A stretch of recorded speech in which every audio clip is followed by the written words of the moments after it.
Labas. Kalėdų seneli, ką tu čia veiki?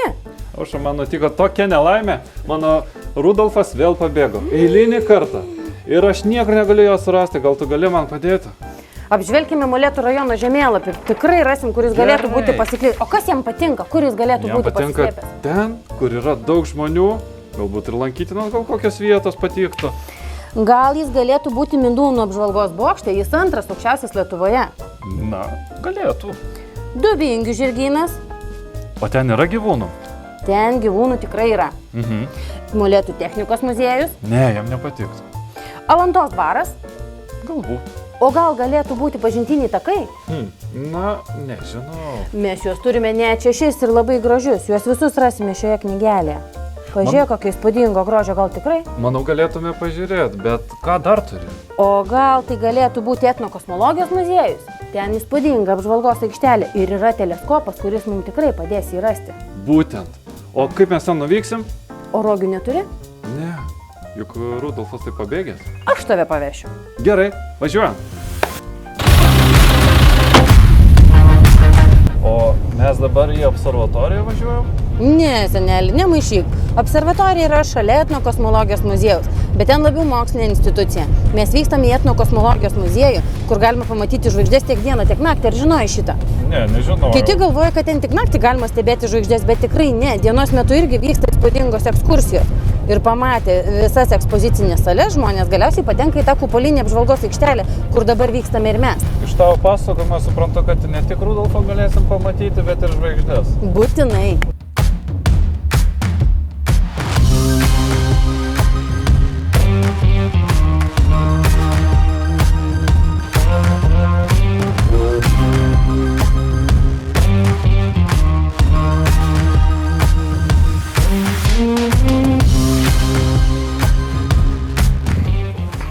Labą dieną. Sveiki. O, kokių svečių turim?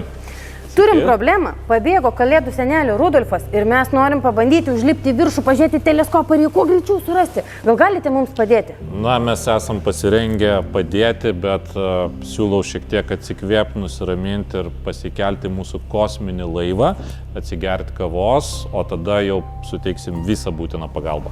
Na, gal ir galim savo tai leisti. Taip? Prašom, kilam aukščiau.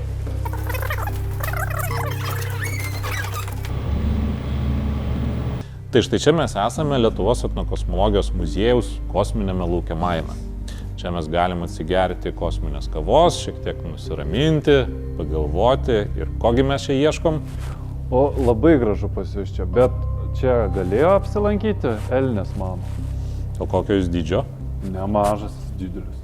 Na, čia būtumėm turbūt pastebėję, gaila mūsų kosminės stoties iliuminatoriai nėra dideli, bet aš siūlau pasikelti į mūsų kitą kosminę lėkštę, kur labai gražiai matosi visos apylinkės 30-40 km spinduliu. Pasitelksim priemonių ir pasidarysim, galbūt tą pabėgusią elnę mes ir atrasim. Keliaujam. Tai prašom, kalėdų senelį, štai mūsų apžvalgos aikštelė, su kitas kosminis laivas. Kaip matot, puikiai atsiveria apylinkės 30-40 km spinduliu. Ir čia tikrai galim pasidaryti, kurgi tas mūsų pabėgėlis elnias yra dingęs. Tai prašom, žiūronai, priemonės. Gerai. Oho. Ką aš ten matau? Ten, kai geras oras, galim matyti Alantos bažnyčios bokštus. Ir... Ką sakė apie Alantą? Ten jis galėtų būti?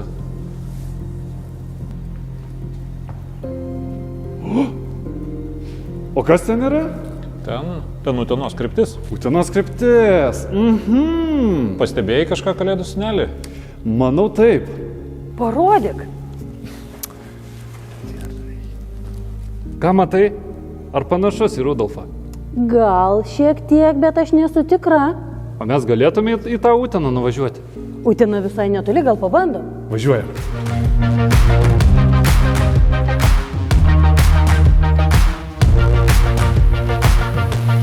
O kaip tau etnokosmologijos muziejus, ar patiko? Man labai patiko tas meteoritas, kur iš dangaus toks akmuo didelis. Vien tas supratimas, kad jisai Kosmosą nukrytęs. O ar tu žinojai, kad Molėtų etnokosmologijos muziejuje per metus aplanko daugiau nei 50 000 svečių ir turistų? Ir žiemos metu netgi? Taip. Geras. Ar matyta vėliava, kuri pabuvojusi tikrame kosmose? Jo, įspūdingai atrodo, bet o tu pati ar matei ir pastebėjai tą dėžutę tokią, kur aš nežinau, kaip jinai vadinasi, kas ten yra. Kokia dėžutė, ten buvo palydovas. Ai, palydovas? Palydovas, Tai čia analogiškai panašus tas, kur yra kosmose? Nepanašus, o būtent toks, koks skraido ir kosmose. Geras. Reikėtų sugrįžti, manau. Tai ką, atvažiavom? O kur mes dabar jo ieškosime? Gal pabandykim nueiti į turizmo centrą, jie papasakos, kokie turi lankytinų vietų, juk jam patinka ten lankytis. Gerai, keliaujame. Bandam? Einam. Kita.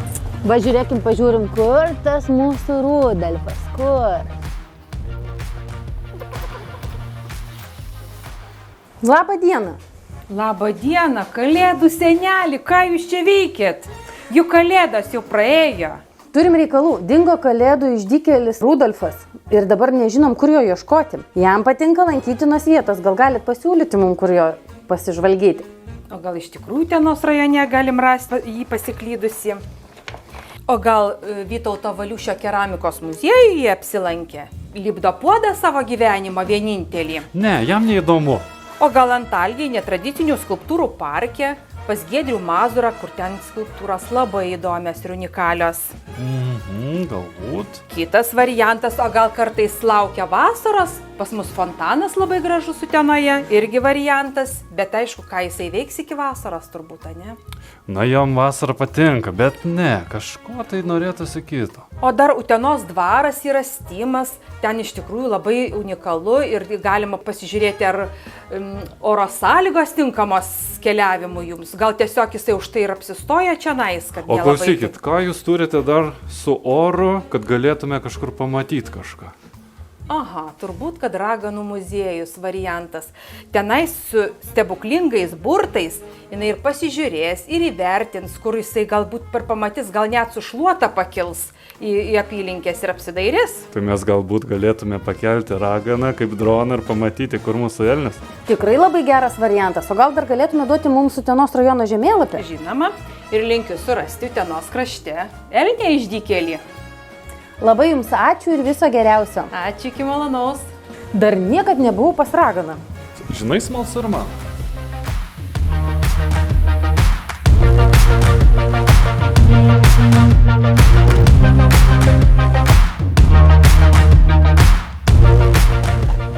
Einam ieškoti raganos. O, žiūrėk, čia ne tavo garbės skulptūra padaryta? Tu juokauji, visai nejuokinga. Nejuokinga, nejuokinga. Kaip čia baisu.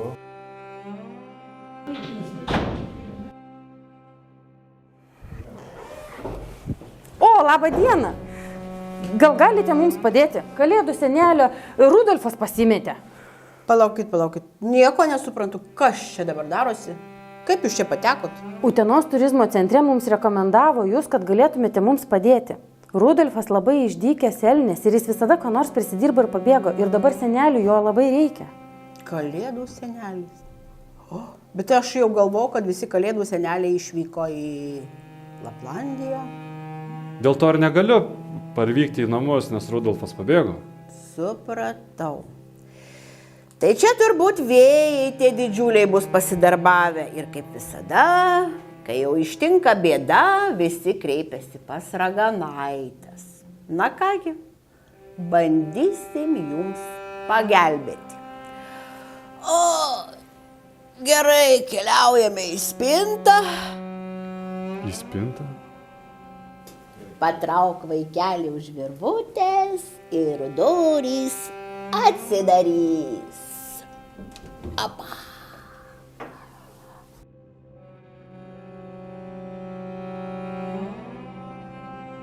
Keliaujam prie stebuklingo plazmos rutulio, bet pirmiausia jūs turėsit suvalgyti džiovintą varlę.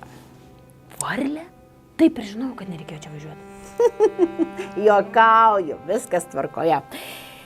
Gerai, nesijaudinam, ateinam čia arčiau. Dabar aš noriu, kad jūs mintise galvotumėt apie savo elnis. Taip, seneliai, susikoncentruojam. Taip, matau.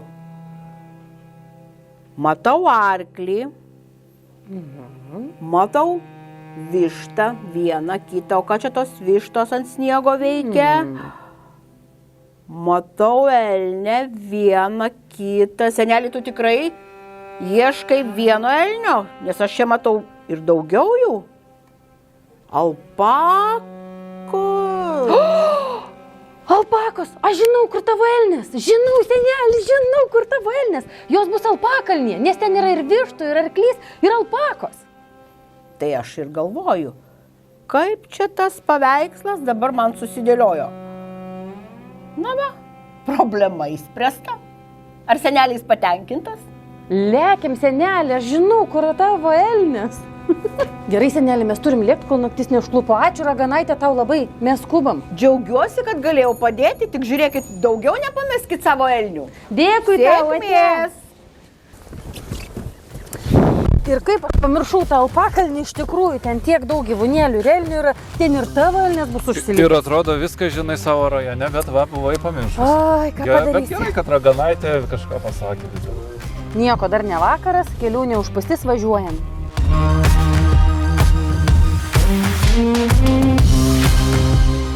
Sveiki, Rita. Labą, Aušrytė. Atvykau su kalėdų seneliu, mums raganą išbūrė, kad pas tave pasiklydęs yra jo Rudolfas. Yra, teisingai, yra. Su rageliais toksai gražus elniukas, taip yra. Gal galima įti greičiau pažiūrėti? Galima, eina. Tikrai taip. Čia Rudolfas. Mano Rudolfas. Žiūrėk, koks gražus. Tiek keliavom. Rudolfai! Man atrodo, jisai su tavim niekur nevyks. Pažiūrėk, kiek jis turi draugų ir čia dirbti nereikia taip kaip pas tave. Aš irgi negrįžčiau. Rudolfai, ar tu atsimeni, kada mes su Rogėm skrydom į Lietuvą? Į Molėtus, į Uteną. Kodėl tu pabėgai? Ką? O, kaip miela. Mano Rudolfas. Ar keliausi kartu su manimi Laplandiją? Ką, Rudolfai? Kodėl tu supykai ir pabėgai nuo manęs? Aš turėjau visus Molėtus ir Uteną aplankyti. Daug visko pamačiau ir turėjau nukeliauti į etnokosmologijos muziejų. Tarp jūsų ypatingas ryšys. Tikrai taip. Žinai, Aušra, aš pagalvojau, kad gal aš jį paliksiu čia. Aš manau, jisai yra laimingesnis, negu būtų su manim vasarą. Jisai turi čia draugų. Manau, paliksiu jį Alpakalnyje pas Rytą, o tada, kai bus kiti metai, kai bus vėlgi kalėdos, aš jį pasiimsiu. Ir kartu nešime vaikams dovanas.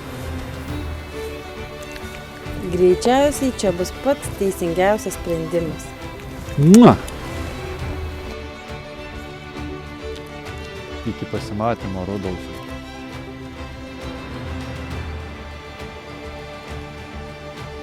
Aš jau keliausiu, palieku tave su draugais. Atėjo, Rudolfai. Džiaugiuosi, kad tave suradau ir tu, manau, esi čia saugus. Lik sveikas, Rudolfai. Manau, tau čia geriau su savo draugais, o per kitas kalėdas aš vėl jį pasiimsiu. Viso, Rudolfai. Ryta, ačiū labai, kad priglaudėt mano Rudolfą. Tai dabar per kitas kalėdas aš jau pats jį atvažiuosiu ir pasiimsiu. Gerai, labai gerai. Mes visus metus jį auginsim, mylėsim, prižiūrėsim, o tada atvažiuok pasiimk. Ir nepamirškit duoti jam daug morkų. Gerai, duosim daug morkų. Iki malonaus. Ateikė. Aušra, norėjau tau padėkoti už tai, kad tu man padėjai surasti mano Rudolfą. Oi, nedėkok, seneli. Man buvo pats malonumas tau parodyti abu mūsų kraštus. Tiek Molėtuose, tiek Utenoje yra ką veikti tiek žiemą, tiek vasarą. Tikrai taip, tiek apkeliavom, tiek susitikom, tiek įspūdžių. Ačiū tau. Kada dabar atvyksi pas mus? Manau, prieš kalėdas aš tau paskambinsiu. Gerai, o ką darom dabar? Jeigu gali, nuvežk mane į oro uostą. Aš skrendu namo. Gerai, lėkim.